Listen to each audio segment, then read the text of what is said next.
তখন প্লেগ রোগের কারণে ইংল্যান্ডের কেমব্রিজ বিশ্ববিদ্যালয় বন্ধ। তরুণ বিজ্ঞানী আইজ্যাক নিউটন তার গ্রামের বাড়িতে সময় কাটাচ্ছিলেন। মানুষের তখন ধারণা ছিল আলোর রং হচ্ছে সাদা, আর কাচের প্রিজম সেই আলোতে কোনোভাবে রং মিশিয়ে দেয় বলেই আমরা রংধনু দেখি।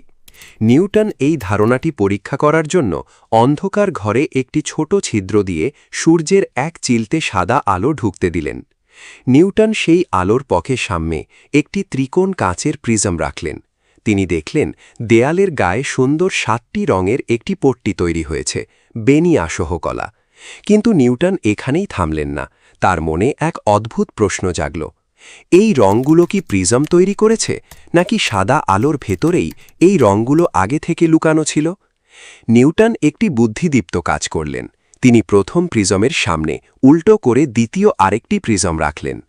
যদি প্রিজম নিজেই রং তৈরি করত, তবে দ্বিতীয় প্রিজম দিয়ে যাওয়ার সময় রঙগুলো আরও বেশি রঙিন হওয়ার কথা ছিল। কিন্তু অবাক করা বিষয় হল, সেই 7টি রং দ্বিতীয় প্রিজমের ভেতর দিয়ে গিয়ে আবার এক হয়ে একেবারে খাঁটি সাদা আলো হিসেবে বেরিয়ে এলো। এই একটি ছোট পরীক্ষা দিয়ে নিউটন প্রমাণ করলেন, আমাদের দেখা সূর্যের সাদা আলো আসলে 7টি রঙের সংমিশ্রণ। প্রিজম কোনো রং তৈরি করে না, বরং এটি আলোর ভেতরে থাকা রঙগুলোকে তাদের তরঙ্গদৈর্ঘ্য অনুযায়ী আলাদা করে দেয়। সুস্থ বিনোদনের পাশাপাশি নতুন কিছু জানতে অ্যাটম এক্সপ্লোরকে সাবস্ক্রাইব করুন।